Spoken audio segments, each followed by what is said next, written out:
Hello, everybody.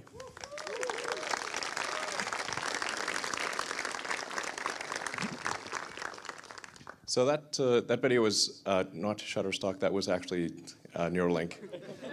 So that's actual video from the company. So if you want to get a sense for what it's like to work at Neuralink, that video is indicative of the atmosphere of Neuralink. It's an incredibly talented team, and you're going to hear a lot from them tonight. So we're going to actually go quite into depth on what we're doing, why we're doing, how we're doing it. I'm just incredibly impressed with the caliber of talent at Neuralink. And in fact, the main reason for doing this presentation is recruiting. So we really want to have the best talent in the world come and work at Neuralink. Anyone that's interested in trying to solve this problem. And that's actually the primary purpose for this presentation. So,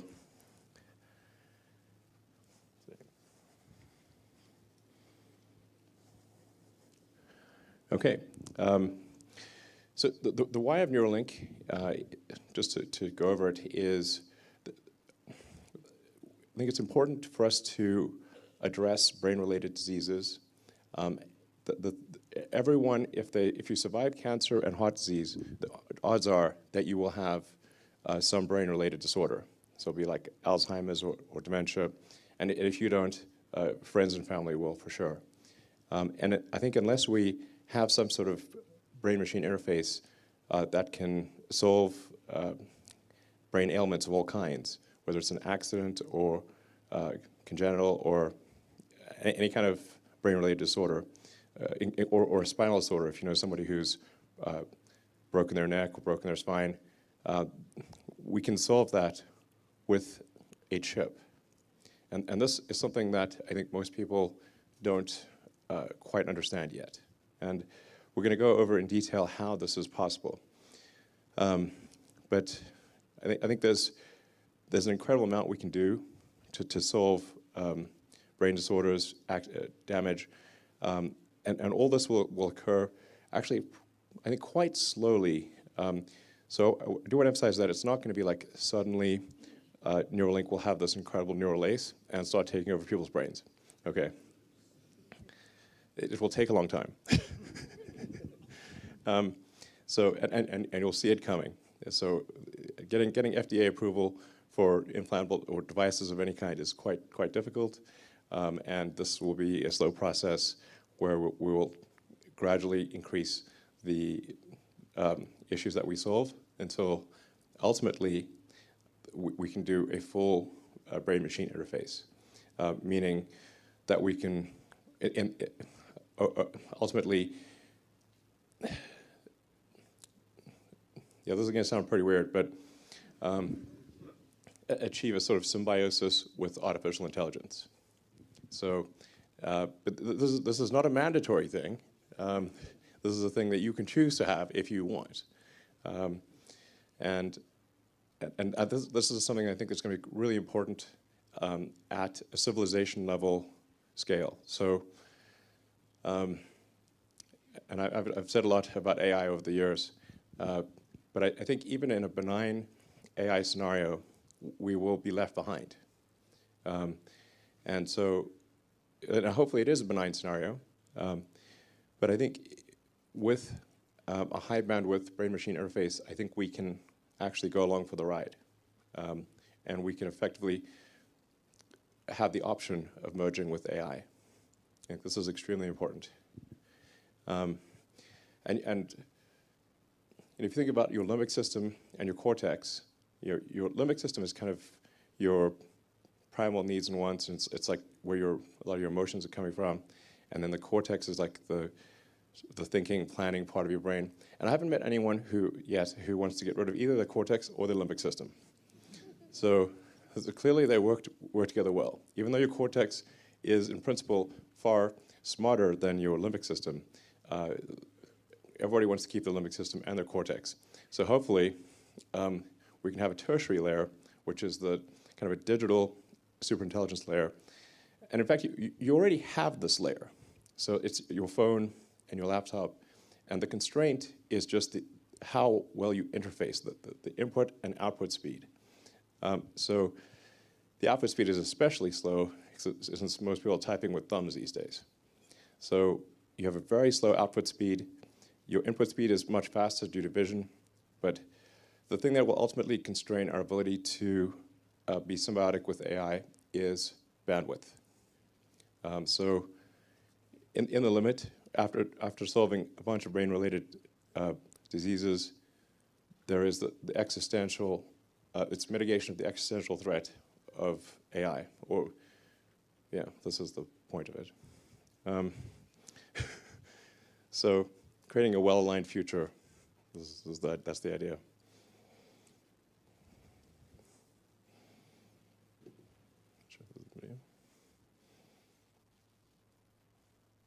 Composed of nearly 100 billion cells called neurons. Neurons come in many complex shapes, but generally they have a dendritic arbor, a cell body called a soma, and an axon. The neurons of your brain connect to form a large network through axon-dendrite junctions called synapses. At these connection points, neurons communicate with each other using chemical signals called neurotransmitters. Neurotransmitters are released from the end of an axon in response to an electrical spike called an action potential. When a cell receives enough of the right kind of neurotransmitter input, a chain reaction is triggered that causes an action potential to fire.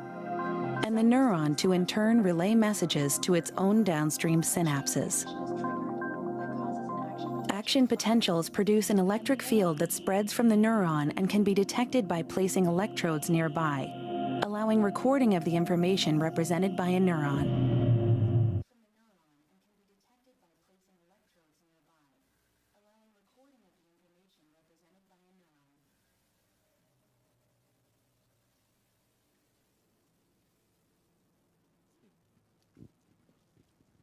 We thought we'd play that twice.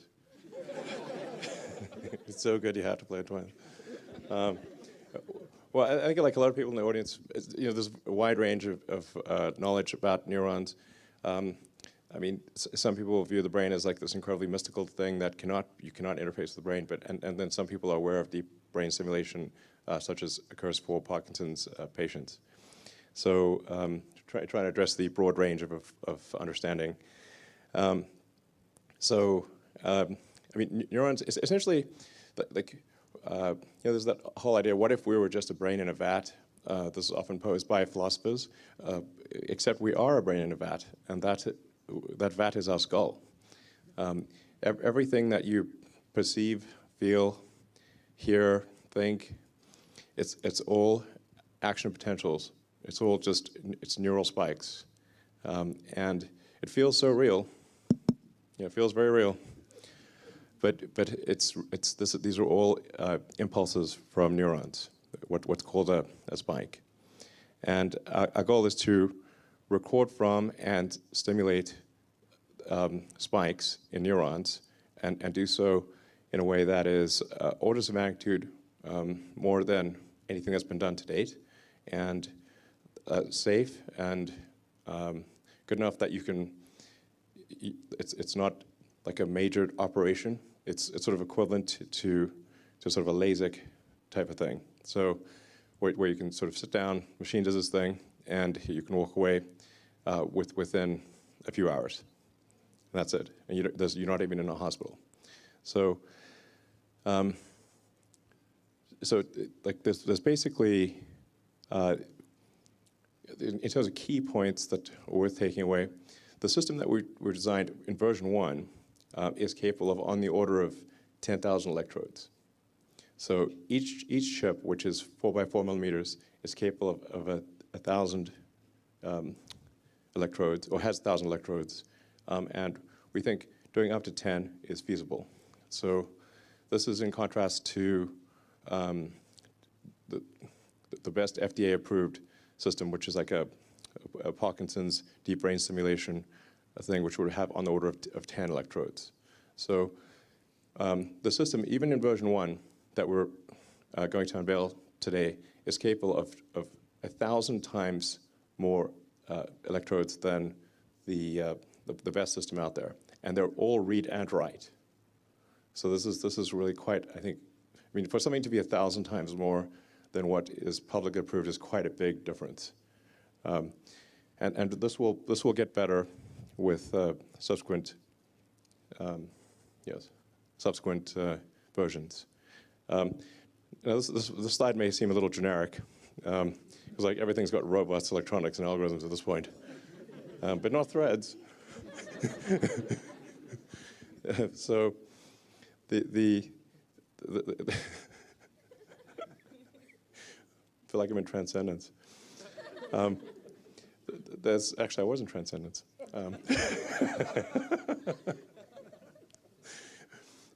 So there's very tiny threads that are about a tenth, roughly, of the cross-sectional area of a human hair. So they're extremely tiny threads. In fact, the threads that we have, like I said, even in version 1, are about the same size as a neuron. So if you're going to go stick something in your brain, you want it to not be giant, you want it to be tiny, and to be approximately on par with the things that are already there, the neurons. So this is about the size of a neuron, each thread. And then you really need this to be done with a robot, because it's very tiny and it needs to be very precise. So you don't want to pierce a blood vessel. So so each thread, the robot looks sort of basically through a microscope and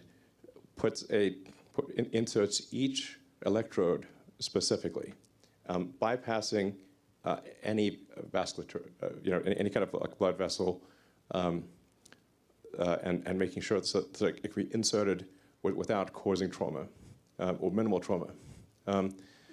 Yeah, it's not zero, but you won't notice it. That's the important part. You won't yeah, you won't feel a thing. Yeah, anyways, obviously algorithms.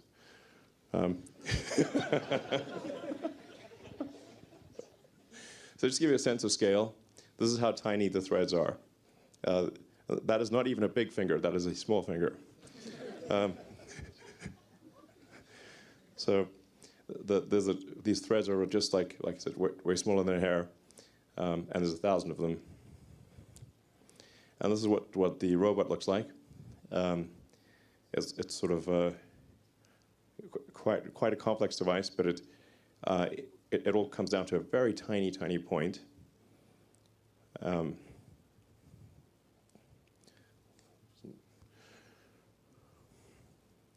So we want to just like, you see the robot on the left, and then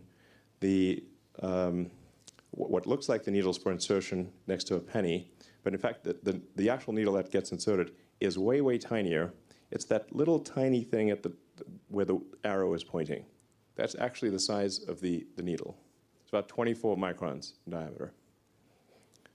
Extremely, extremely small. It's so small you can't really even see it in the picture with the penny.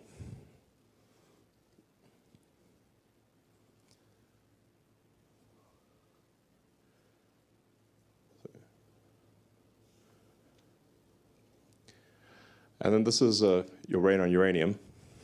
No, that's not really. That's agar.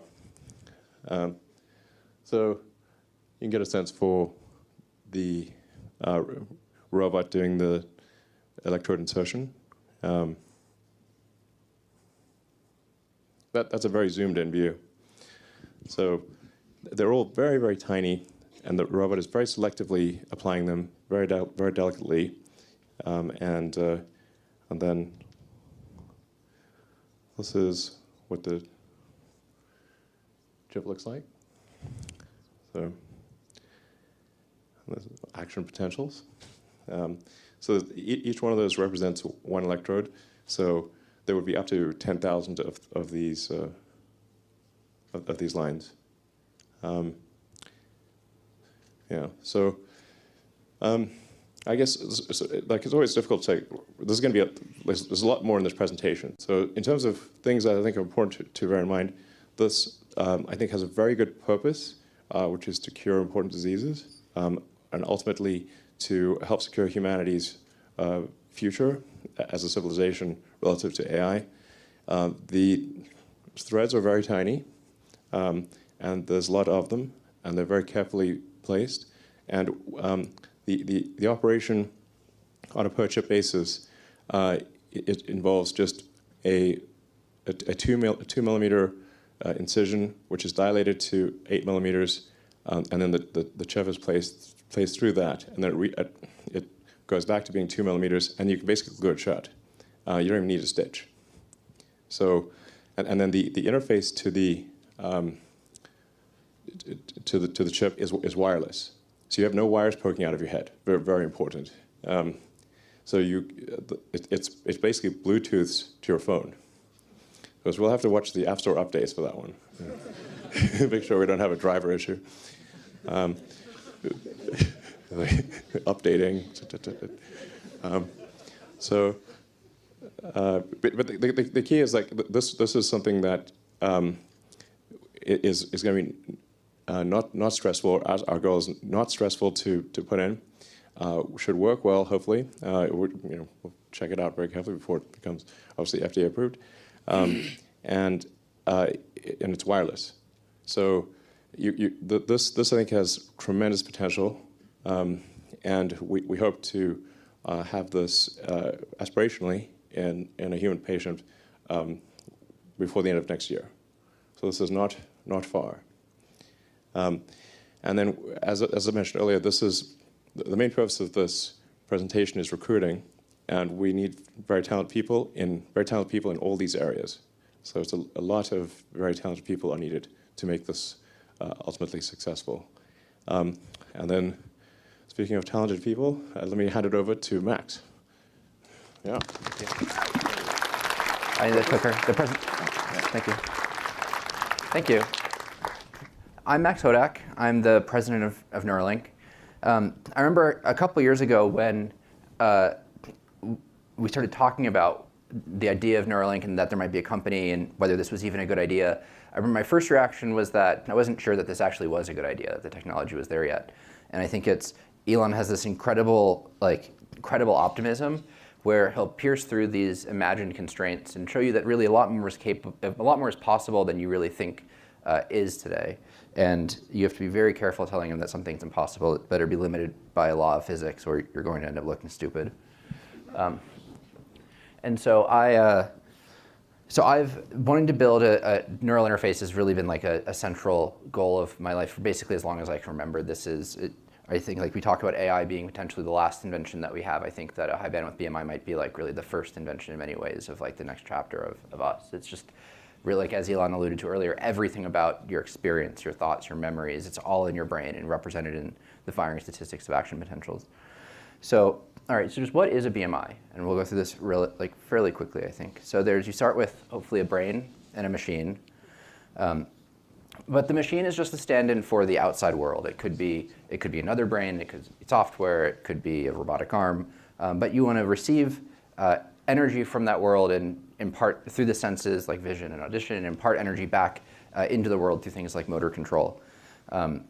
And that language that they use to communicate, putting aside the interface hardware for a second, it's very important to understand what that is because people ask like, oh, can I talk to my dog or can I do these things? But it's important to understand what that language is. And that language, in the most general sense, is information. To a first approximation, everything is information. But we just consider here the information represented in neurons. And so consider two like toy neurons. One, so these lines are imagined action potentials. And so imagine a neuron that fires very regularly like a metronome. Like this doesn't tell us anything. There's no information conveyed in this signal. We don't learn anything from it. On the opposite end of the spectrum, imagine a neuron that fires completely randomly. This also doesn't tell us anything. This also doesn't carry any information. Now we know that these two degenerate cases are not what neurons do because if you fit a model from recorded neural activity to behavior of things like a cursor of a patient or a subject that's implanted and you correlate these, then you can build a graph that looks like this. And this is a figure from a classic paper in this field, from like the academic heritage of this field from 2003. I think that actually some of the authors of this paper are in the audience today. And you can see it's the x-axis is number of neurons, and the r is the goodness of fit. And you can see that as you add neurons, the quality of the model improves. This tells us that neurons and their spike trains carry information about things. Here it asymptotes fairly quickly. That's because what they were fitting here was just 2D cursor control, which has simple dynamics. And if you have tasks that are more complicated, then you need more neurons. So the classic definition of information is a difference that makes a difference. It's just some piece of information or knowledge that tells you something. It's like a very abstract concept, but it's such like information theory is such a deep rabbit hole. If you haven't seen it before, the original paper, Mathematical Theory of Communication, is like it's very readable. I highly recommend it. You'll start seeing information everywhere. It will totally change the way you view the world because the world is information, as we've talked about before. And understanding information also gets this question of, well, why do you have to have an implantable device? Why don't you have EEG or a wearable or an optical thing? And the answer, of course, is like, well, these are different information carriers, and what information are they carrying? And we know that like if you open a back issue of the Journal of Neuroscience and you want to understand how some species of bird encodes sound localization or something, you'll find a discussion of spikes. And as far as we know, everything that we care about is found in the statistics of spikes. So that's what we focus on. There are other things like fMRI or EEG. These are different information carriers carrying different information, which we believe is impoverished relative to spikes. I think that's the scientific consensus. And so the question for all these different things is, well, what information is found in your carrier? We focus on spikes. That means we have to be inside the brain because there's no ceiling that we're aware of on that with respect to that like grand vision of your perception, your thoughts, everything, like motor output, re-embodying lost limbs. And so why does that mean that you have to be inside the brain? So you want spikes. Well, people have studied, if you take a neuron and you put an electrode on that specific neuron, so you have a ground truth electrical potential of that one neuron, and then you place an extracellular electrode nearby, which is what our electrodes in the Utah array and other people are like. We're not in the cell, we're near the cells. And then you measure how far away from a neuron can you be when you know what the ground truth spiking activity is, can you no longer see the spikes? And it turns out that the answer is about 60 microns, which is like 0.06. It's very small. It's a lot less than a millimeter.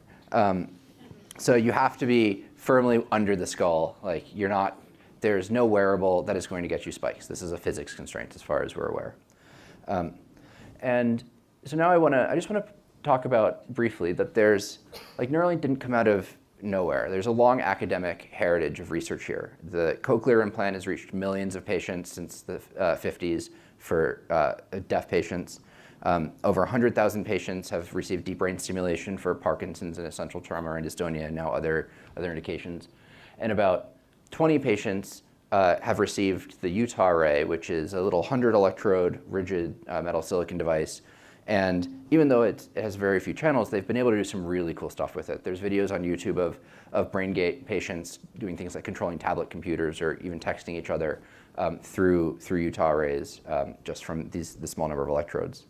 And so many of the people on the team at Neuralink came from this academic work. I got my start working in a lab at Duke University studying how mappings between brain and like the screen space change. So if you make it so that the joystick goes, like the cursor goes sideways when you push forward instead of up, like how does the brain change that representation? So the point is that there are lots of people that have been looking at this problem from lots of angles for decades, and we're in the greatest sense building on the shoulders of giants here. And so the question is, why not use one of those devices? Why not use a Utah array or a deep brain stimulator implanted pulse generator? And in the Utah array case, the rigid sharp metal electrodes produce a fairly strong immune response. And this doesn't end up hurting the patient, but it does mean that you lose the ability to record single spikes over some period of time, usually between 1 and a couple of years. There's also a big percutaneous connector through the scalp. So you need to plug in big external electronics, and you're never really confident that the risk of infection is gone for the duration that you have the implant. Deep brain stimulators solve a very different type of problem. They are very effective for some Parkinson's patients, but they have only a couple electrodes, and they're really geared towards injecting large amounts of current, not recording single spikes. So they're really a very different, the DBS is really just a very different type of platform for a very different type of problem. So we had to go back to the drawing board and start over to build something that met the goals that Elon laid out for us. We knew, as Elon mentioned, that whatever we built, we wanted it to be completely wireless. We didn't want any connectors or wires coming through the skin. It had to be something that would last for a long period of time, not something that you'd have to take out at 2, 3, or 4 years in.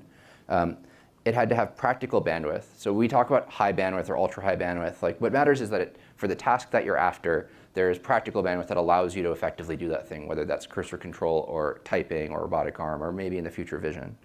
And it has to be usable at home. It can't be something that you go into a clinic at the hospital for 2 hours a week and under tight supervision of technicians plug you into the amplifiers and turn it on. It has to be something that you can live with.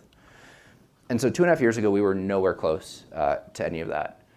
This is a photo of some of the prototypes that we've gone through over that time. So we started on the far left. That's an entirely passive board that has 64 electrodes on it and connects to connectors that go to big external amplifiers. And then we added integrated electronics with our first custom chip. That's also 64 channels. And then there was a big leap to the device that Elon showed a photo of earlier. That has 3,072 electrodes in a fully implantable package with just a USB-C port coming out. And then we took a step back in channel count because remember we have to optimize safety, longevity, and bandwidth all together. And so in order to optimize some of those other things, we moved to an easier to manufacture system that has 15, 36 channels and a USB-C port. And those last two are the focus of the paper that we released today.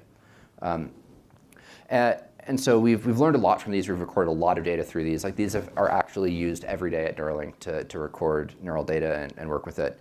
And they taught us a lot about the architecture that we think was the basis for our first human product that we're calling N1. And the central component of that is the N1 sensor.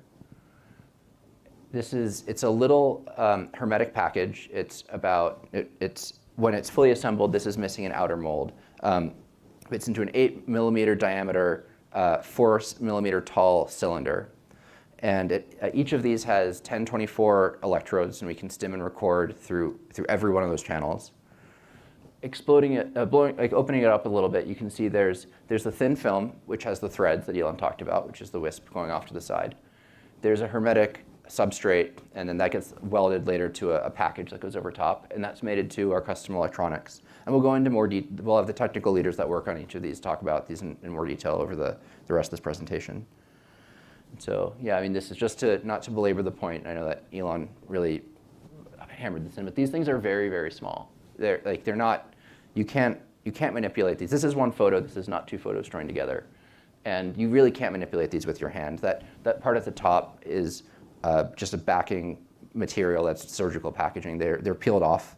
The threads are peeled off that one at a time by the robot to place into the brain, and we had to build a surgical robot. And the first impetus for this is just you have to place these threads. You can't manipulate these threads. You need a robot.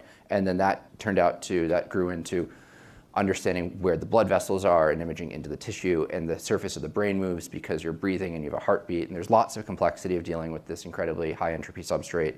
And it's not all offloaded to the robot. The robot's under the supervision of a human neurosurgeon who lays out where the threads are placed. But it would not be, the surgery is not possible without the robot. And so the N1 implant, we can place, as Elon mentioned, many of these, possibly up to 10. In one hemisphere, for our first patients, we're looking at four sensors, 3 in motor areas and 1 in a somatosensory area, which are connected via very small wires tunneled under the scalp to an inductive coil behind the ear. And that connects wirelessly through the skin to a wearable device that we call the Link, which contains a Bluetooth radio and a battery. And this is, importantly, the only battery and radio in the implant. So if you take this off, the implant shuts off. And if there's software upgrades or security issues, it's much easier to upgrade the firmware on the pod than it is to try and change the implant. It'll be controlled through an iPhone app. You won't have to go to a doctor's office and have them have an exotic programmer to configure it.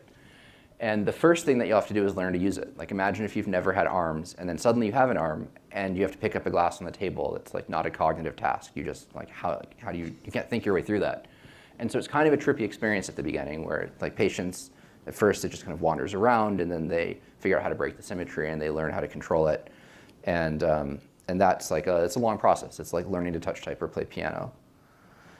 And so for the first product, we're really focusing on 3 distinct types of control. The first is giving patients the ability to control their mobile device, because we heard from over and over again from patient groups that if you have to have a caretaker around to press buttons for you, what's the point? You might as well have them do the thing. You have to get self-sufficient using the devices on your own.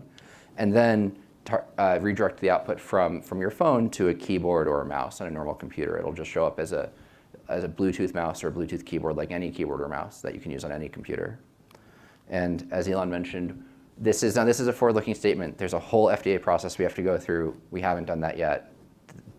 This is like, these are aspirations. But we are working as hard as we can towards our first in-human clinical study next year. And again, these are plans, but the primary indication for that will be complete paralysis by upper cervical spinal cord injury. And we're expecting that those patients will get 4 1024 channel sensors, 1 each in primary motor cortex, supplementary motor area, and dorsal premotor cortex, which are 2 motor planning areas, and closed loop feedback into primary somatosensory cortex, which is like when you type or walk or pick up a pen, those aren't visually guided movements. Your body has all these senses of where it is in space and pressure and temperature and lots of other feedback. And we think for really high fluent control, you have to provide that back to the brain for the synthetic effectors also. And of course, fully wireless and able to use it at home. We think that there's a huge difference between something that you get to use 2 hours a week at the hospital versus something that you're living with every day and your brain is adapting to as much as the device is adapting to your brain. And so to bring up the other colleagues, this team is like, I'm incredibly lucky to get to work with this team. We're going to go into a little bit more detail on, I think that decoupling implantation from the electrodes is incredibly important. The reason that you have these issues where things like these like tungsten microwires get rejected is they're stiff and they're stiff and sharp and they tear the brain, and they have to be because they have to get into the brain. And so if you can decouple the process of getting it into the brain from what is left there, where it can be much softer and have material properties like the brain and maybe be coated in things that help the brain recognize it as itself, that's really important. And then the thin film polymer leads, the threads themselves, are really cool material science, and we'll go into more detail on that. And then we'll also talk more about the chips, and then a little bit more on just the neuroscience of how information is represented in firing statistics in your brain. And so with that, I'd like to welcome Dr. Matthew McDougall.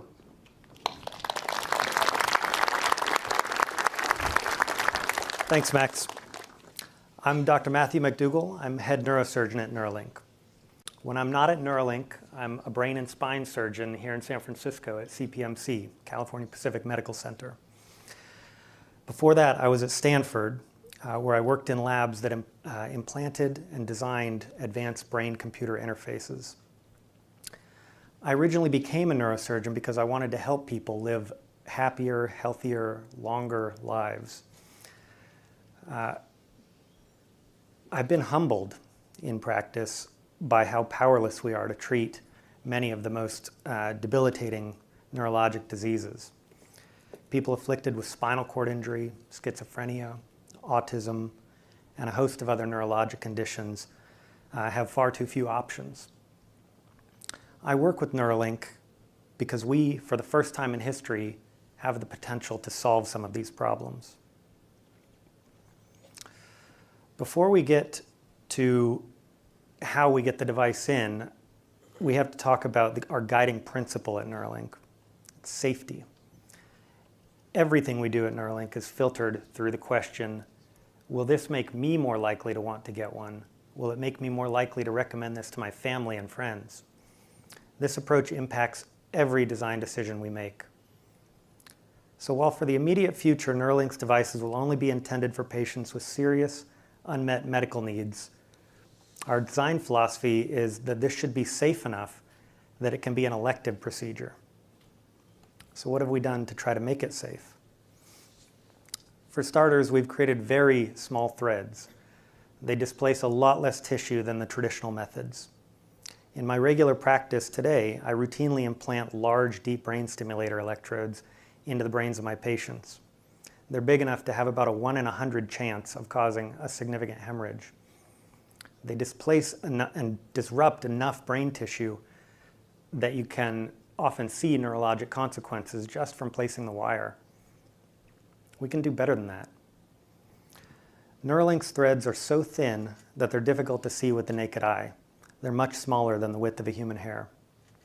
They're small enough that a human surgeon can't actually implant them without help. So we created help. NEURALINK developed a tool that we're extremely proud of, the robotic inserter. Inspired by designs conceived of in labs here in the Bay at UCSF and Berkeley, we developed this robot that can rapidly and precisely insert hundreds of individual threads representing thousands of distinct electrodes into the cortex in less than an hour. This tool allows a surgeon to aim between the blood vessels that cover the surface of the brain with micron scale precision. The region of the brain shown in this video represents only a few millimeters of surface of the brain.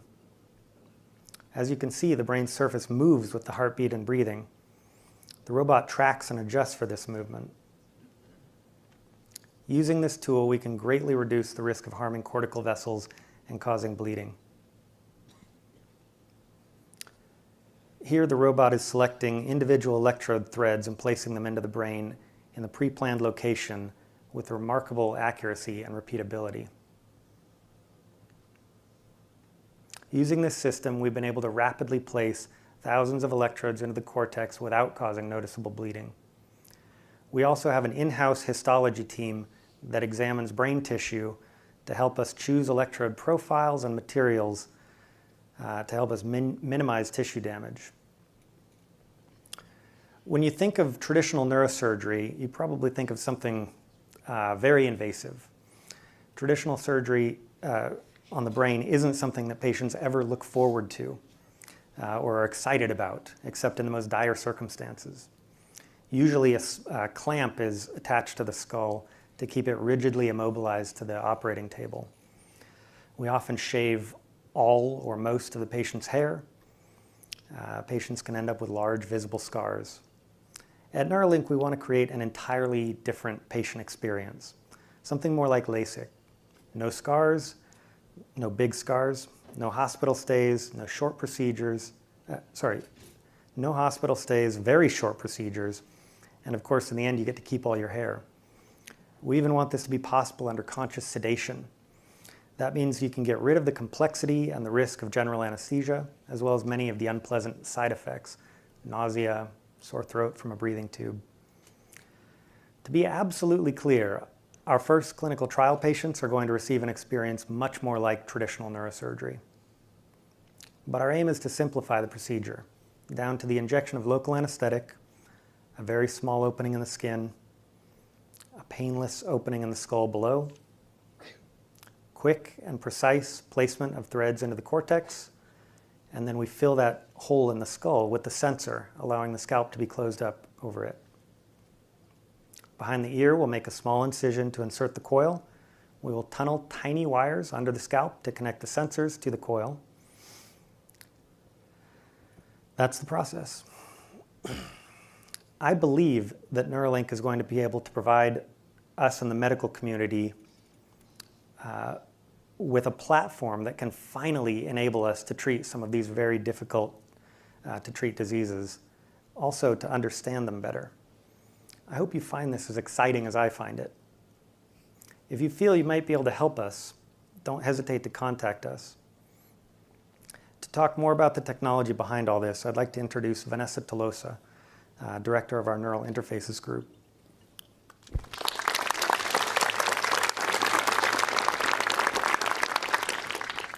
Hi, I'm Vanessa Tolosa. I lead the Neural Interface Group at Neuralink. Our team consists of engineers and material scientists who are responsible for making the probes that get implanted into tissue, the packaging for the electronics, and integrating these two components together. We also do all the testing and characterization of these parts. Before joining Neuralink, I led a neurotech team at Lawrence Livermore National Lab. There we worked on a wide range of neuroprosthetic technologies that were used both in the academic and clinical settings. I decided to join Neuralink because I saw an opportunity to take all of this exciting work that we were seeing in neurotech research and actually make them accessible to patients at a much faster time rate than what medical device companies have traditionally been able to do. With that in mind, at Neuralink, we set out to create a fully implantable neural interface with thousands of channels that are capable of single spike resolution. This device must last a long time in the body. To do this, it must be small, flexible, and made of biocompatible materials that will minimize the brain's immune response. To protect the electronics from the caustic environment of the body, it must have airtight packaging, also known as hermetic packaging. The device must also be able to both record from and stimulate neurons. This is essential for a highly functioning BMI. Finally, the manufacturing process must be scalable and capable of making micrometer-sized features consistently. Currently, there are no research or commercial devices that meet all of our requirements. So we built one out of microfabricated thin film polymers.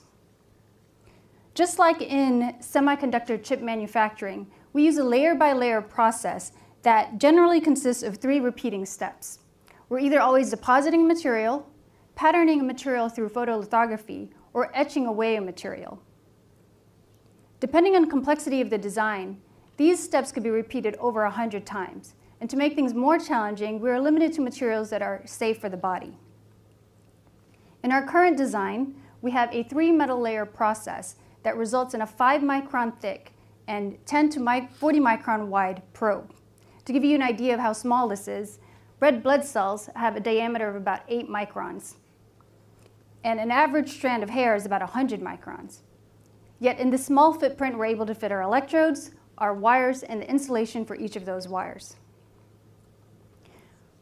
With microfabrication, we can drive features down to the size of an electron beam. So this is great because we want to make our probes as small as possible. Essentially, we want it to be invisible to the brain. But there are other factors that limit the size of our probes. For example, as we make the wires smaller, it increases the resistance of those wires. And as the resistance increases, it makes it more difficult for us to separate our signals from our noise. Similarly, there are other technical challenges and trade-offs that are related to higher channel counts and manufacturing yield, electrode size, and material and tissue safety. At Neuralink, we have an incredible team that's been tackling these challenges and have been able to make high channel count polymer probes.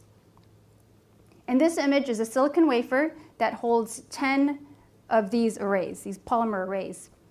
In this design, each of those arrays has over 3,000 channels. So what that means is in this one wafer, we've manufactured over 30,000 electrodes and over 30,000 insulated wires. This is something that can't be done with the way current medical devices are being made. That rainbow effect is caused by the small feature sizes on these devices that are interacting with the nanometer size wavelengths of light that are reflecting off of them. If you were to zoom in on the ends of one of these arrays, you'll see this region where we put all of our electrodes. So each of these vertical filaments that end in a loop is what we refer to as a thread. And each of these threads can be placed independently into the brain using our robot during surgery. This design is called linear edge. It's one of over 20 designs that we've made for our R&D work. We've progressively been increasing the number of electrodes per thread without significantly increasing the width of each of these threads at the base. We've been able to do this by adding layers and reducing the sizes of the wires down to as small as 350 nanometers. This is less than the wavelength of visible light. Because we're using a lithographic process, essentially if we can draw it, we can also make it. So on one end of our probes are the electrodes. On the other end are where we connect the probes to the electronic package, or to the electronics, through conductive feed-throughs. This substrate is part of the hermetic electronics package. Standard methods of connecting the probes to the electronics package usually involve some kind of large plug-in type connector or a polymer-based glue that bonds the two components together. But as we increase density and decrease the footprint, it becomes impossible to achieve hermeticity in standard medical device connectors. This is due to several reasons. One of them is how these substrates are currently manufactured. Hermetic feed-throughs consist of holes that have been packed with conductive materials and are embedded in an insulating substrate. As you drill more holes and pack them more tightly together, these brittle substrates, typically made of ceramics, become more susceptible to cracking. Also, as you make the holes smaller, it becomes more difficult to fill them with this conductive material without getting non-hermetic voids. Standard processing also requires exposure to high temperatures, typically over 700 degrees Celsius. At these high temperatures, the coefficient of thermal expansion, or CTE mismatch, between the insulator and the conductor can cause circumferential cracking or interfacial gaps during the cooling phase. We're able to get around these problems by developing a new process. So rather than making the probes and then the substrates and then connecting them together, instead we microfabricate them together into one monolithic component. This provides a tight seal at densities that current methods with standard materials for medical devices can't achieve. So far, we've used this process to make a hermetic thin film substrate with over 1,000 connections over a 2.4 millimeter by 2.4 millimeter footprint. Next, we assemble the electronics and then also attach a wired lid using a laser welding process. These two steps have required a lot of internal development as well. The result is the sensor that's ready for final assembly and implants into the body. Next, you'll hear from my colleague DJ about our custom electronics.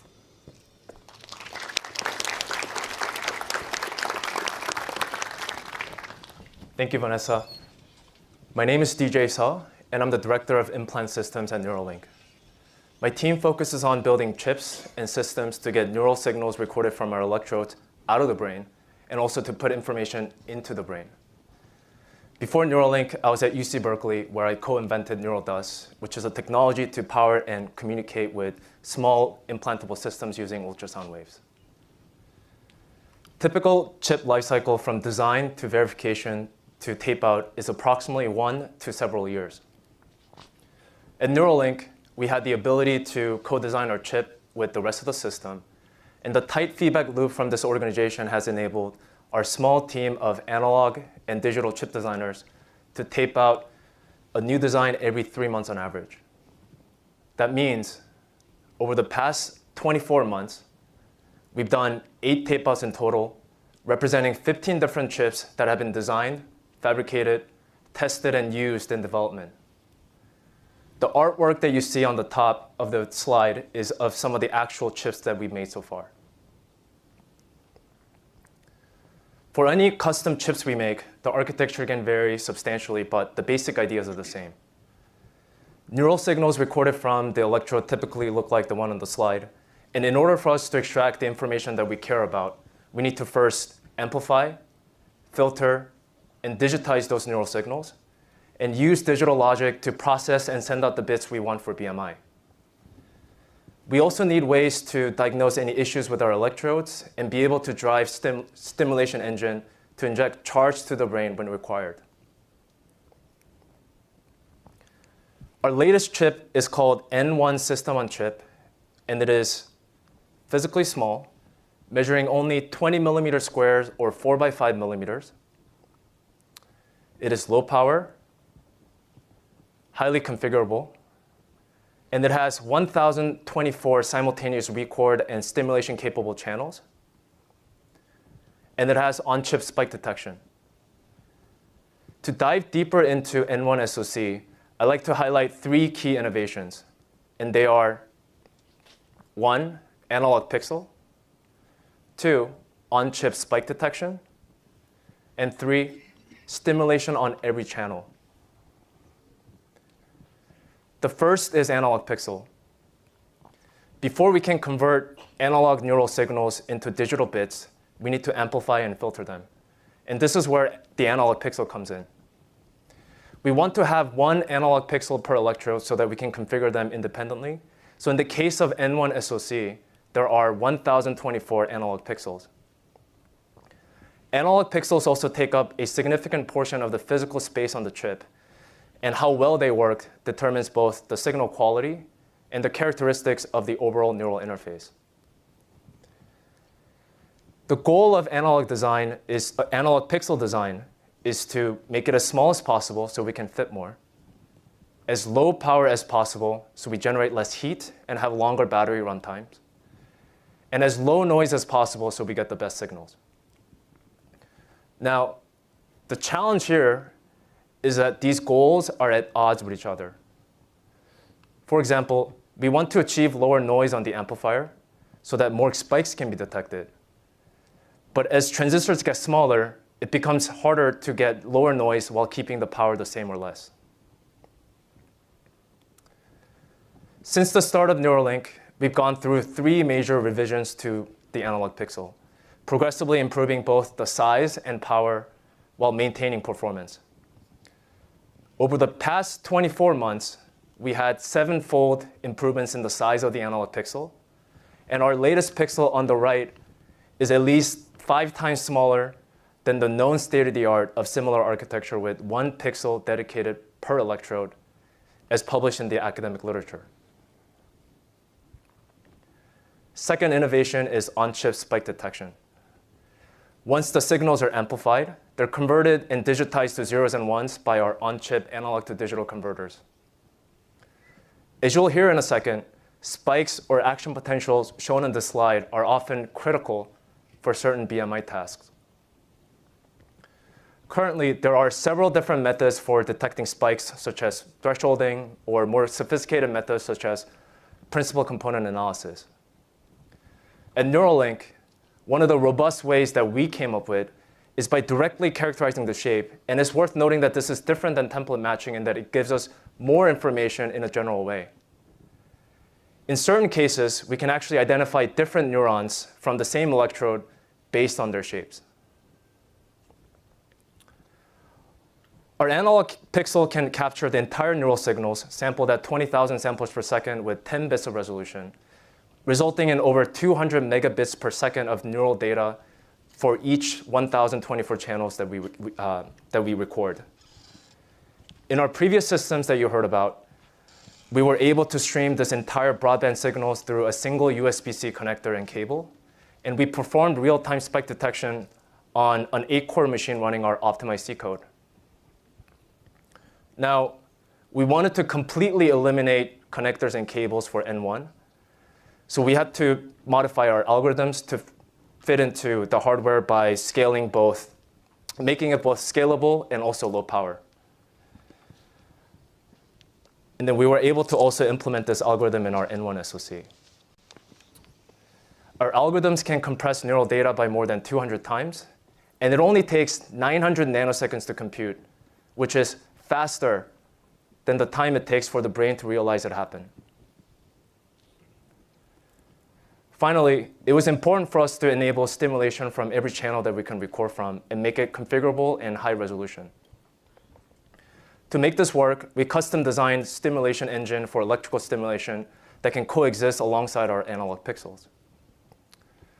Our stimulation engine has 0.2 microamp of amplitude resolution and 7.8 microsecond of time resolution.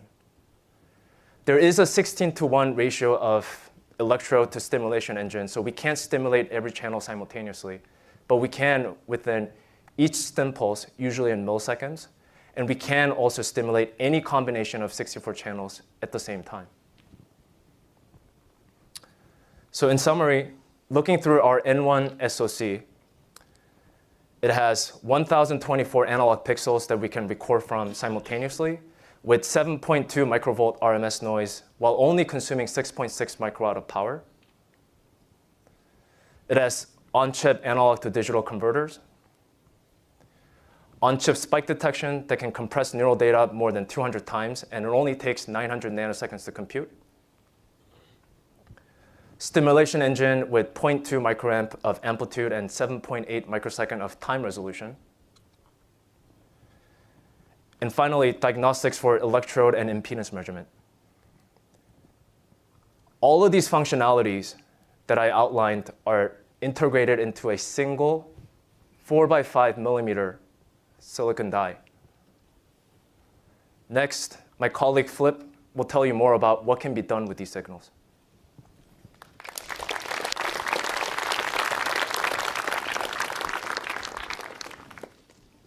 Thanks, DJ. My name is Philip Sabis, and I'm the senior scientist at Neuralink. Before Neuralink, I was at UCSF, where I was a professor of physiology. There, for 16 years, I ran a lab that studied how the brain processes sensory and motor signals. We developed new neurotechnologies, and we studied how to take those tools and use them for neural engineering applications. Today, I'm going to tell you about how it is that we can use those amazing devices that Vanessa and DJ just told you about to communicate with the brain. Now, specifically, I want to tell you about two things. First, I want to show you that the work that we're doing doesn't come out of thin air. We're building on over a century of neuroscience research and decades of neural engineering research. These provide a solid foundation for the sorts of things that we're talking about. Second, I want to show you why we believe that even more advanced applications are possible with more advanced devices. Now, when Elon contacted me over 2.5 years ago now, and told me about his vision for the company, I knew that I wanted to join for these two reasons. Because I knew that the technology was at a point where with the right team and the right vision and a long-term vision, we could do the sorts of things that we're talking about. And I knew that with that team, we could do things that no one had even dreamed about yet. Okay. So the first thing I want to show you is a video. Many of you who are seeing this have seen videos like this before, so you know what it is. But if you don't know what this is, I have the distinct pleasure of telling you that right now what you're looking at is the brain at work. This is in fact traces of a bunch of electrodes that came off of one of our devices, a bunch of electrodes from a single thread. And each trace shows you the voltage waveform in time as it's coming off of one of those threads.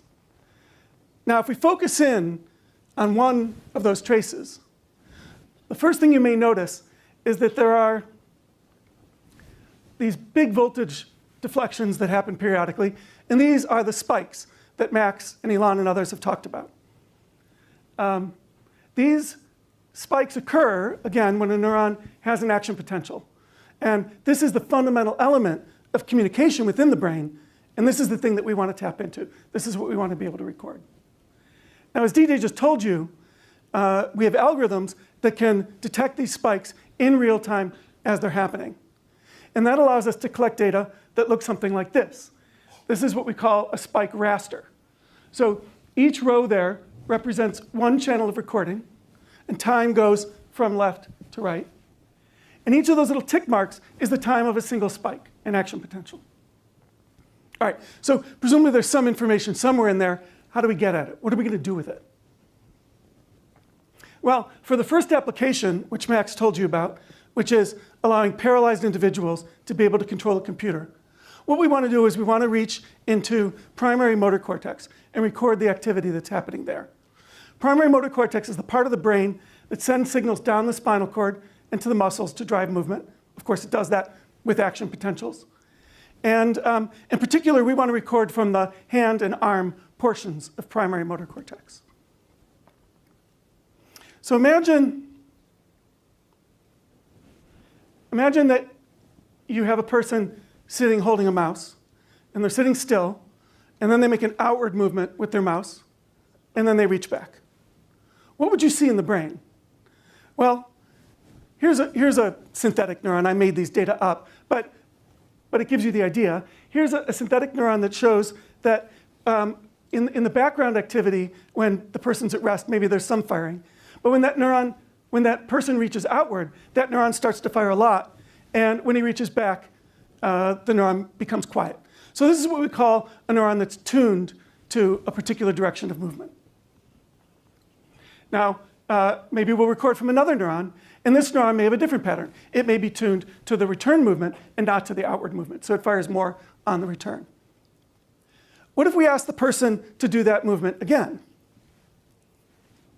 What we would see is a similar pattern of activation. So the neuron on top still fires more for outward movement, and the neuron on the bottom still fires more for the return movement.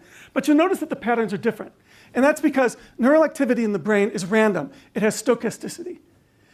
Which means that even though the person may be intending to do the exact same thing from one movement to the next, the neural code, the neural representation at the level of an individual neuron is noisy. And this is just one of the reasons why we need to record from lots of neurons in order to be able to gain a high fidelity readout of what the intention is. So let's say we record from a bunch of neurons. It might look something like this. Now, if you look at that, you might think that looks pretty messy and it's not clear what's going on. But I'm going to do a little trick. I'm going to take those neurons and I'm going to rearrange them so that they're in the order of the tuning that they have, just as I told you about those two neurons. And if you do that, look what happens. Now suddenly structure emerges. And I think you'll agree, looking at that there's information in that stack of neurons that tells you about the movement. And that's exactly what we want to do. We want to do that kind of magic in an automated way to read out the movement. The way we do that is by building something that we call decoding algorithms. These are mathematical algorithms that we tune based on data like these to be able to take in just those rasters of spiking activity and output the movement that the person wants to make. Okay? So for these little fake data, I built a very, very simple decoder, and sure enough, it's able to capture the intended movement. This is what we want to do on a bigger scale. Now, you might say to yourself, I don't understand, you're talking about moving, but I thought it was about paralyzed people, right? So how does that work? Well, it turns out we know from a lot of prior research that even if you're not actually making the movement, even if you're just thinking about the movement, or even if you're watching someone else make movement, the cells in motor cortex respond in a similar way. So we can build up these decoding algorithms just from those kind of data. And then a paralyzed person can think about moving the mouse, and the cursor will move. Now, this kind of decoding has been done in a fair number of academic labs, including my own before I came here, and in humans in academic studies. What we want, what Neuralink's goal, though, is to be able to do this with a clinical device that people can take home and use on their own, and that has orders of magnitude more channels, orders of magnitude more neurons that we're recording from. With that, we think that people will be able to get naturalistic control over their computers, not just a mouse, but also a keyboard, game controllers, and potentially other devices. That's what we're trying to do.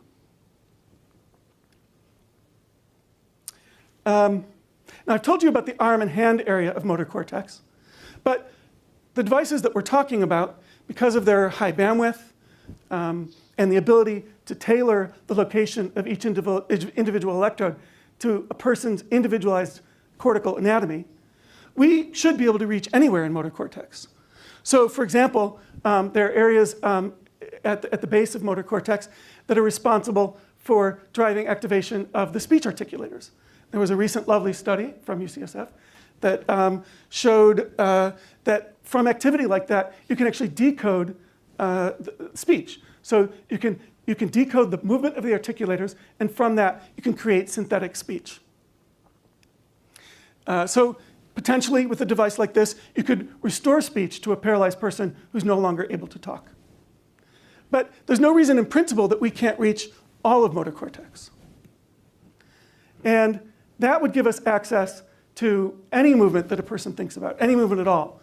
A person could imagine running or dancing or even kung fu, and we would be able to decode that signal. So that could give a paralyzed person the ability to control, say, for example, a 3D avatar that they could use for online gaming or sports. It could allow them to control a wide range of assistive robotic devices. And ultimately, if and when the technology for spinal cord, nerve, or muscle stimulation gets far enough, ultimately, it could be used to restore that individual's control of their own body. Okay, and I've talked about readout, but remember we want bidirectional information. We don't only want to read information out of the brain, we want to be able to put it back into the brain. Now, to some of you, that may seem a little bit fantastical that you could write information into the brain. But actually, the basic building blocks of that technology are already there. This is the same image that you saw before of an electrode next to a cell. It turns out if you pass a tiny amount of current through that electrode, what happens is that you activate cells nearby. You cause them to fire an action potential, one or many. And that is the technology that is already being used widely outside the brain, say, for example, for cochlear implants, which have been used for decades to restore hearing to the deaf, and more recently, in the eye, to restore vision to the blind in a fairly rudimentary way, as I'll tell you more later. But in addition, you can use this same technology in the brain, for example, to restore the sense of touch or to restore vision. And I'm going to tell you very briefly about those two applications. So let's start with the sense of touch. Consider this little bit of tissue of brain that I've just highlighted here that's at the border between motor and somatosensory cortex. So if we blow that up, what you can see is that somatosensory cortex has a very special property. It has what we refer to as a spatial map. And what I mean by that is that there are regions that encode the palm of the hand and each of the 5 digits, for example. So if we were to stimulate at one little location, say in the thumb part of the cortex, the person would feel a sense of touch or pressure on their thumb. Or if we were to stimulate 2 sites in the palm area of cortex, you might feel a couple of points or touches on your hand. This kind of technology has been demonstrated in many academic labs. And in a recent really nice paper, it was shown that with subjects controlling a robot arm through BMI, getting tactile feedback of when that arm or when the hand of that arm was grasping an object improved the ability to pick up and place objects with the robot. So this is the kind of thing that can really help decoding. So imagine what we could do if we were able to take our device and cover all of somatosensory cortex. We could give rich sensation of objects, of haptic feedback when you're manipulating objects. We could maybe feel different textures. But it's not just about improving the user experience. It's also about getting to the level of functionality that we want.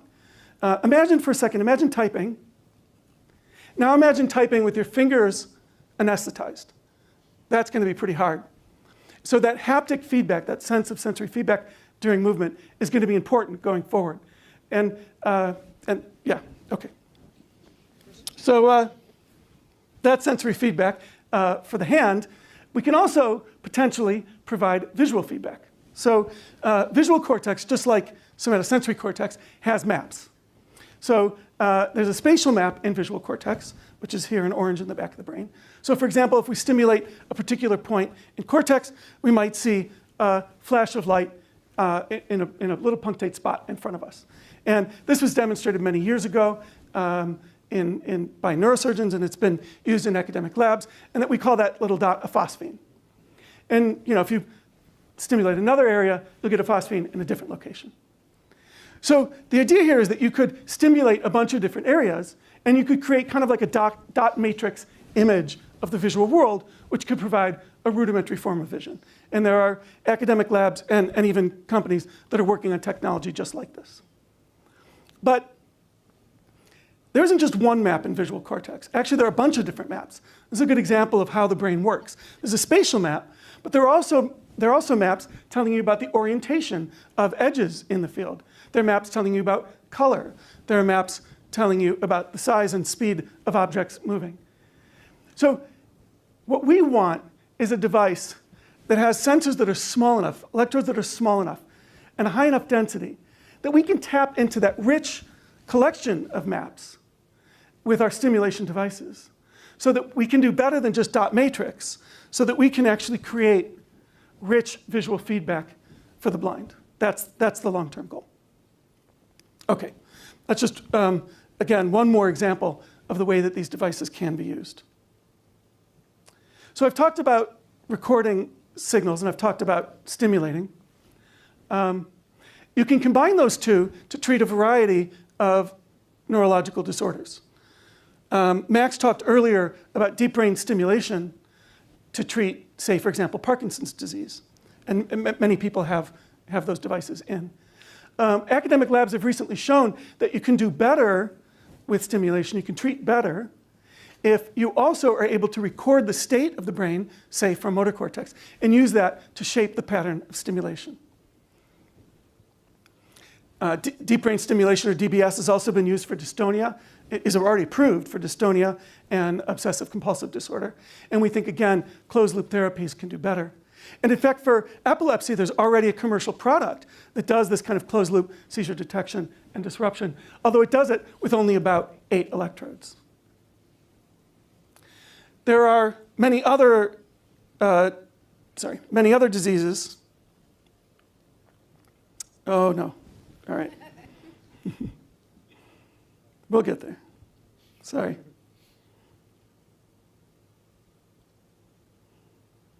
There are a number of other neurological disorders where DBS has promise, but is still an investigational stage, like depression, chronic pain, tinnitus.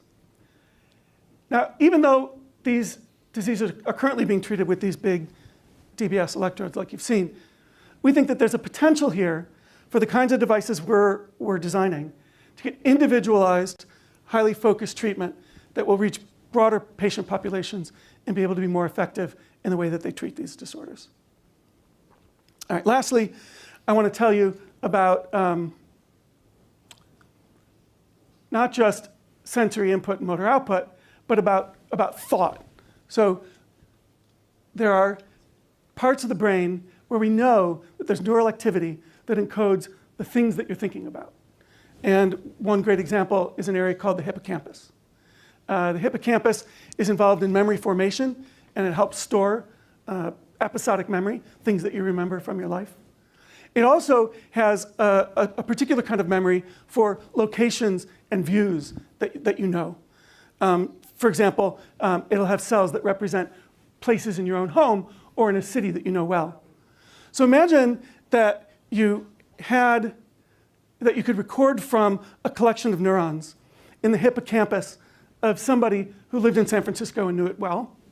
Then it's likely that they would have some neurons there in the hippocampus that represent various locations in Golden Gate Park. And so if that person were to take a car ride, for example, from the ocean through the park, you would see those neurons fire in order as they took that ride. First a neuron that maybe represents a view of the ocean, and then the bison in their paddock, and so on. All right. So I've told you about the way that the brain represents information, and that these sorts of encoding methods, representations in the brain, are things that we can learn to decode. And I've told you about some of the applications and how they might work. As the device technology gets better and better, and as we get more and more experience with those devices, we and other researchers will be able to bootstrap off of those advances to reach other brain areas and other applications. That's what we're trying to do. Neuralink's goal is, neuroscience has shown that a wide variety of information content is readily available in the brain. We know, for example, that there are signals that encode speech and language. There are signals that encode your mood. There are signals that encode the sense of pain, when you're hungry and when you're thirsty. There are signals that encode your memories, and even esoteric things like mathematical reasoning. What Neuralink wants to do is to give people the ability to tap into those representations, to get better access to that information, both to repair broken brain circuits and also to ultimately give us better access to better connections to the world, to each other, and to ourselves. Thank you.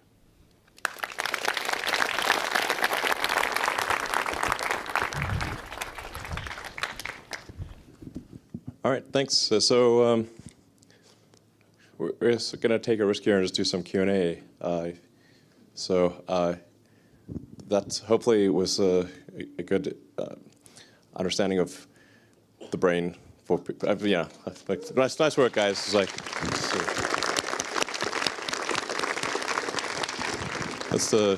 very proud of the Neuralink team. They've done amazing work, and yeah, it's a really smart group. There's a lot more there's a lot more really smart people. So what you're seeing here is the outcome of a lot of hard work by the Neuralink team, yeah, I think there's some pretty impressive stuff. So we can take some more questions from the audience. The lights are bright, so you might have to just take you later or something. Yeah, is there a roadmap towards allowing people or organizations to actually push custom code to these devices? This is a really interesting question. So it's definitely too early to really think about this. I mean, Elon, I don't. I think we'll hold up on the custom code immediately. Yeah. But I think I mean, it's conceivably there could be some kind of app store thing in the future, or some sort of platform with like a very rigorous, verification of the application. Yeah, but yeah, I mean, I think that this is certainly not meant to be sort of a closed system. Ultimately, if we can enable others to contribute, whether they're at Neuralink or not, that would be a good thing, for sure. And just to add one more thing to this, we've had some discussions like It might be that if you want to build an app or a business on top of like a brain-enabled API, then your business model can't be advertising, for example. Well, that's like, it's very important to us that this is like that this turns out well for everyone, and so there's thinking like that going on. Yeah. Sure. Is the brain's neuroplasticity make this harder or easier for you guys? Like, are you trying to interpret a continually moving target, or is there a chance for like a symbiosis once the brain realizes what's happening to it? Yeah, there's no doubt that plasticity will make things. Repeat the question. So the question was whether neuroplasticity will help or hurt our effort. And I think there's no doubt that it will help. First of all, there's just the fact that you have to learn how to use these devices. But for example, in work that we did in my lab earlier, we showed that you can write in information that isn't perfect. It doesn't get that map perfect. Or even it can be somewhat quite different from the map. But ultimately, you can learn to use that through plasticity. And there's going to be a lot of learning required, and the ability of the brain to adapt to new information, and in particular, the ability of the brain to take information that comes from multiple sources and merge it in an effective way is, I think, the kind of thing that really will facilitate complex new tasks with these devices. I mean, it stands to reason that the neurons are responding to electrical pulses. So the electrode is providing electrical pulses, to the neuron, an electrical pulse is a neuron. It just thinks it's a neuron, and it's going to, for sure, adapt dynamically because it just sees electrical pulses, and it's going to respond to those. Yeah. So, yeah. So there's no advertising. I mean, Jesus. I mean, you'd have really no escape. We cannot do that. That would be an ethical barrier.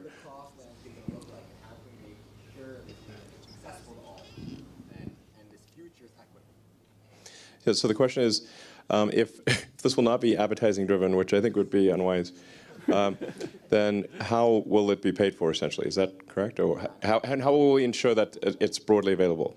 Yeah. I think that the cost of these brain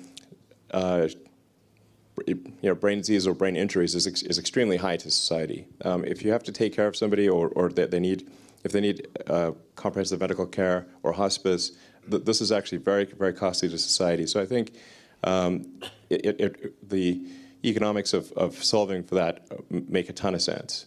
And if you enable somebody to work and be productive, contribute to the economy, I think that will.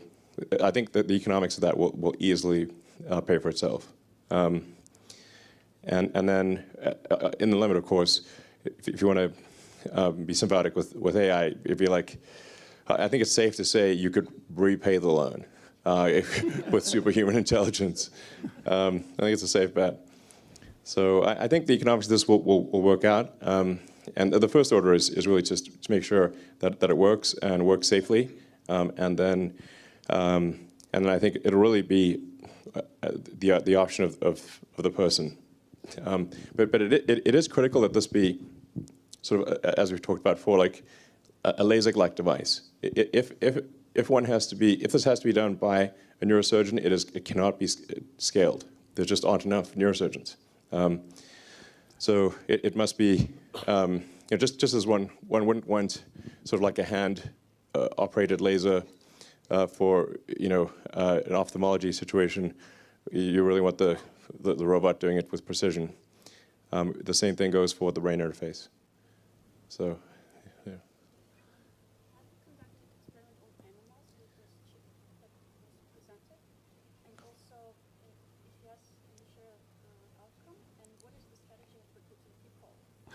Sure. Yeah, so the question is, have we implanted the chip in animals? And if so, what are the results? So I think first it's important to say that we regard any chip implant, even if it's in a rat, as a very serious thing. Like, so we even care about rats, even though they have the Black Plague and everything, So like they arguably have some karmic payback. But nonetheless, we care about rats. So, and then we're extremely sensitive with monkeys, and we work with the University of California at Davis for any of the monkey activity. So, and the results have been very positive. Do you want to maybe talk about? I know this is a sensitive subject. Yeah. But I think it is. Yeah. We definitely need to address the elephant in the room, the monkey in the room. Yeah, I mean, I think that we wish that we didn't have to work with animals, right? That we just wish that wasn't like a step in the process, but it is. It's a very important part in the research and development process to produce better outcomes for human patients and improvements in human health. And we try to be very thoughtful and we follow the 3 R's of like reduction, replacement, and refinement of laboratory animal medicine, and we try to be very careful and thoughtful about it and do it as efficiently as possible, because we believe that the benefit to humanity is in the end like the benefits outweigh the negatives. The questioner also asked about the results, and there is a paper available, I think now, soon, that has some of the results in them. Yeah, I mean, but we have made a monkey has been able to control the computer with its brain. Just FYI. I didn't realize we were running that result today, but there it goes. The monkey's going to come out of the bag, so. This is much good for a point of it. Yeah. Can you speak a little bit to the FDA pathway you're hoping to pursue, and maybe how you might work with broader scientific community in brain injury? Can we speak about the FDA path that we want to pursue and how we might work with the scientific community? You guys want to talk about it? Yeah, sure. Well, why don't we start with FDA? Well, I was also going to say, like, we're under no illusion that we think we can do all of the science required for this ourselves. Like, there's an immense amount of neuroscience to be done with these devices, and there's a huge amount that we have to learn about the brain, and that's going to be a much larger thing than just Neuralink. And we want to get these tools into the hands, eventually at the right time. I think that we're still a very small company just focused on getting our first patients, and we have to be laser focused on that. But we want this to be a thing that is much larger. Like, we want this to be a field, right? We want this to really fuel advancement of the field. Because the most important thing is not that like Neuralink is this like one specific place, but that it advances all of us. And for the FDA, there's a pathway. We're pursuing an early feasibility study, IDE, and there's the FDA actually put out draft guidance in February that's very specific to the type of thing we're doing, and it's pretty prescriptive. It's a checklist of what they want to see, and there's a lot in it. You have to show that it's going to be expected to be safe and biocompatible and stable, but you work through that and you give them the documentation. But I mean, people in academia right now are quite constrained in working with the Utah arrays. That's the most advanced thing in academia, and our system is at least 100, arguably 1,000 times. Well, on the order of 100, I suppose, relative to the potential of the Utah array, towards the magnitude improvement at the experimental level. So I think it probably would make sense for us to make more of the robots and provide the chips to academia to further the science. Sure. Sorry, it's hard for me to see. So you've obviously been working under the radar for quite some time, and you've made significant advances. Now that you're public and very obviously recruiting today, and I would assume looking for additional academic partnerships to sort of accelerate your development, what is the best way for academics to get in touch with you and start to create these new collaborations and advance mutually on the side of academia and the side of Neuralink? Sure. What is the best way for academics to get in touch with us to collaborate on furthering the field and N1? Yeah. What do you guys think? So, first, if anybody out there has technologies or ideas that they haven't heard us talk about today and that they think could be useful for us, they should reach out and tell us about it. We're always interested in new technology and new things that are happening in the field. So that's a first. As far as getting the academic community access to data, for example, this is something that we are committed to doing. the details of the pathway on that aren't fully worked out. There are a number of options. And to be honest, if you have ideas about ways that anyone in the academic community thinks that it would be good to engage with us, we're willing to listen. And we'll pick one or two, and we will make it possible for the technology that we're working on to have a very broad impact on the field. That's definitely one of our goals. Yeah, I mean, the things that sort of really drive the technology are, advancing the chip design, the software on chip and for interpretation of the results, material science especially for the coatings of the electrodes, like how do you have a long life electrode. It's quite a difficult thing to get that coating, get the materials right, and then the application of the materials for the something that you want to be, because you want these electrodes to last for many decades in the brain, but this is quite a difficult environment. It really wants to corrode. So getting the right coatings is incredibly difficult. It's a tough material science problem. Sure. On that note, you pushed quite a bit on material science and then packaging. Do you guys have a sense? It's only been doing it for 2 years and things are changing. But do you have a sense of the longevity? Is it outperforming, or do you consider it a solved problem compared to rigid Utah arrays? Right. Do we consider the longevity a solved problem? Definitely not. So I think the longevity is one of the key questions, and it's difficult to say, like, until you actually have it implanted, how long does it last? And then if it does start failing, does it fail in a benign way or in a bad way?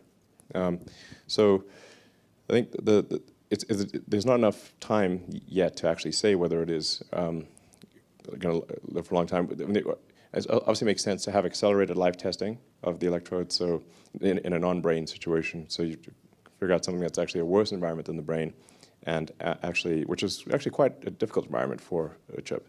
And electrodes, find something that's even worse and have accelerated life testing. That's one of the key things. And then they need to confirm that in an actual brain. So, I mean, the latest results are quite promising, but it's too early to reach conclusions. I think we've just recently seen what we think is a remarkable breakthrough, but time will tell. Sure. Yeah, I can just. I was wondering, how are you planning to avoid the mechanical mismatch between the neural program and the brain that to make How will we address the mechanical mismatch of the electrodes and the brain? Essentially, because the cells are like jello and electrodes are really hard. And so you have a big stiffness difference between brain cells and the metal electrode. Yeah, do you want to ask a question? I'm on. Yeah, I mean, that's part of the reason, one of the reasons why we went towards flexible materials. Like, there are a lot of different kinds of probes out there right now, if you look it up, and that's the main purpose of going flexible, and also going smaller. So, as I said, that we're really trying to make it as invisible to the brain as possible. And then on top of that, as was mentioned, coatings. So all of those combined, we're hoping to significantly decrease that immune response. I mean, essentially, if you have something with high modulus and something with low modulus, but if you make the high modulus thing very thin, it becomes quite flexible. Yeah. Moment of inertia. So I'll try to answer a question at the back there. It's hard for me to see behind the camera. Yeah. So recent research from Dr. Yosher down at Baylor has shown that a temporal delay in generative phosphines is necessary for the patient to perceive a cohesive image. So if you stimulate the entire letter at one time, it's different from sort of drawing the letter across the visual cortex. Have you found similar things in motor cortex and sensory cortex in the recordings that you've been doing? So I think if summarize the question, like essentially, do we look at like higher order feedback where it's sort of at the maybe whole limb level or combination of limbs or a whole word or letter as opposed to an individual phosphine or something like that? Okay. Yeah, I think that, of course, that's a stimulation result, not a recording result. And it may have something to do with the kind of low resolution of the stimulus, that the psychophysics of that, it's hard to perceive it as a complete letter, but you get filling in of motion that helps you perceive the object. That's kind of sort of my thinking of what's going on. And so, I think these are the kinds of questions that honestly we haven't yet addressed. when I talked about visual stimulation and the kind of rich visual stimulation that we want to, just to be clear, that was aspirational. And so, come back and ask us in a little bit, and I'll answer. Yeah, but there are, there are like individual neurons that you can trace to particular names and concepts and people, at kind of advanced long-term level, I think people would have kind of like if two people had a neural link, you'd be able to effectively have a sort of really high bandwidth telepathy, or actually technically going over radio waves, but you could actually communicate at a sort of complex meme structure level, using the Dawkins version of the meme. So then you could really have like potentially a new kind of communication. It's sort of a conceptual telepathy, essentially. It would also be consensual. I'll try to answer something in the back. Yeah, I can hardly see you, but anyone in the back there, basically. If you talk. Yeah. Firstly, I'd like to congratulate you guys on the technology that you've created, all the accomplishments. Thanks. Great team. So, I apologize for keeping this out of the technical atmosphere, but more philosophical realm.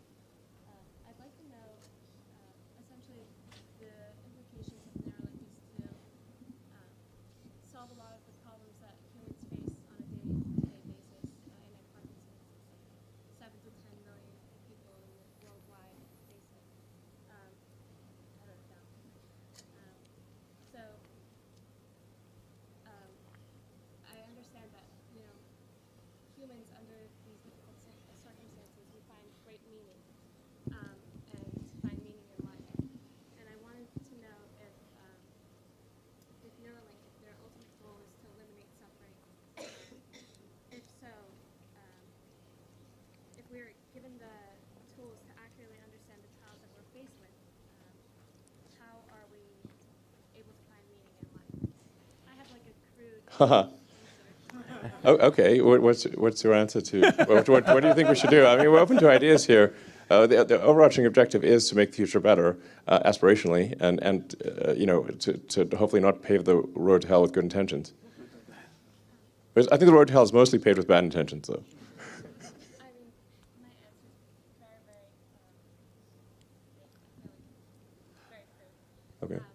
But essentially, this technology has never been, has never surfaced the face of the earth, so that right now it's like looking into a completely pitch black room and asking what toys can I possibly take for you. So it's very abstract, but I wanted to know what your It's a big question. Yeah, I think that it's a big philosophical question. What will? It's hard to say what the future will be with something like this brain-machine interface. I doubt that we would be able to eliminate all suffering, and it actually may be ultimately oddly dystopian if we do eliminate all suffering. That actually may not be a true utopia. There's like generally like stories about utopia tend to turn into dystopia. But I think we can definitely make a significant difference, and we can address, when I say we, I mean humanity can address a lot of the suffering that occurs in the world and make things a lot better. And I think a lot of times people are quite sort of negative about the present and about the future, but really I think if you're a student of history, when else would you really want to be alive? Now's the best time, pretty much. Yeah. It's like those who think the past is better have not read enough history. Okay, way in the back there, I see actually you can see a hand. Yeah. Can you talk a bit about the computational backend that derives meaning from these reported pulse streams? Is it like traditional compute, bunch of GPUs, a bunch of asynchronous FPGAs? Can it run on AWS? Is it Yeah. Yeah, guys. Yeah, I think that DJ should answer some of this, but so yeah. no. No. It doesn't run on AWS. I'll also say that you often have very tight latency constraints in this. Yeah, system. You exactly. really have to run locally. Yeah, so the question is, how are we doing the back-end computation? What are some of the methods that we're doing it? Yeah, so as Max just mentioned, latency is something that we do want to minimize as much as possible, especially in the context of doing closed-loop BMI, so being able to record and also stimulate and put information back into the brain. So in order to make sure that that latency between the end-to-end system is minimized, we need to have all of that computation locally. So that's one instance of the evidence of spike detection that you saw that's slowly progressed from computation from the computer onto the integrated chip is something that we strive to do as well with closed-loop BMI algorithms.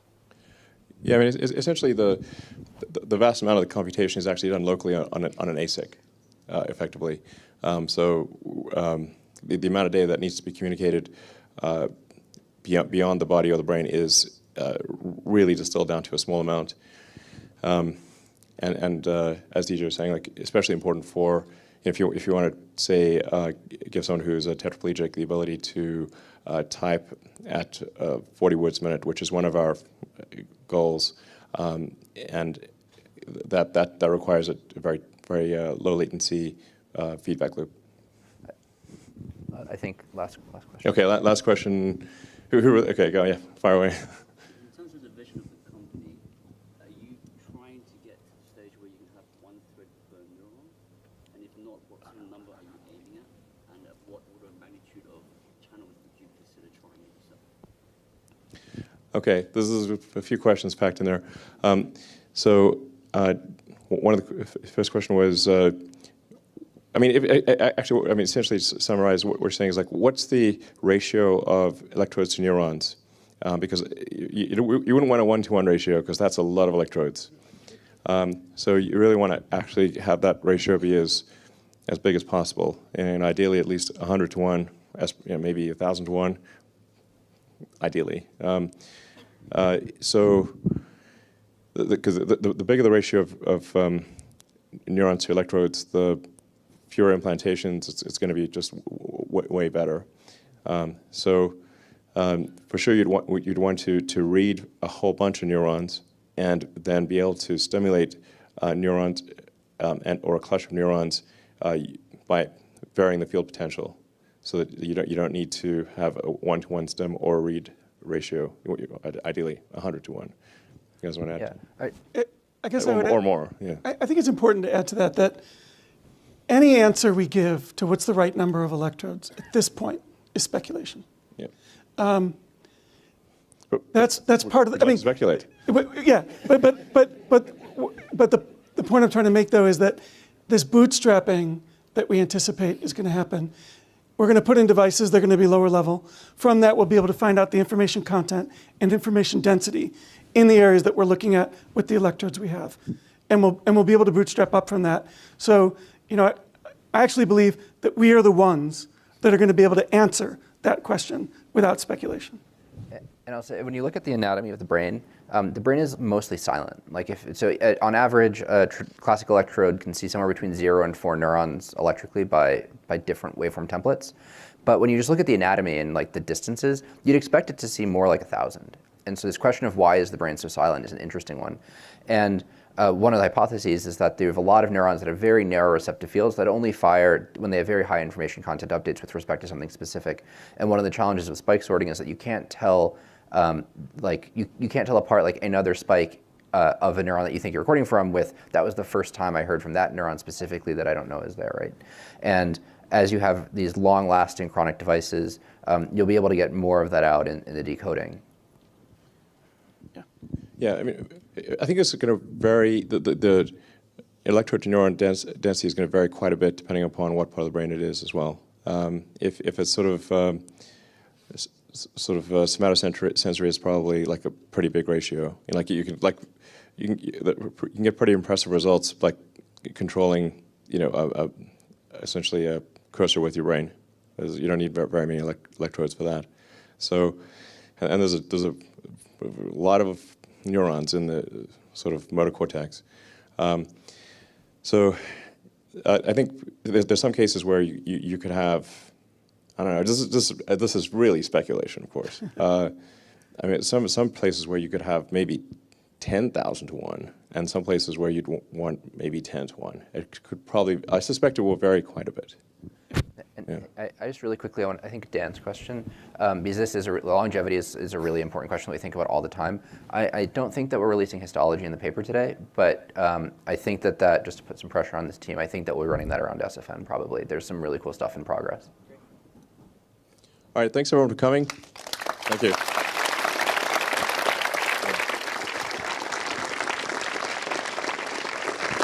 Great questions. Great questions.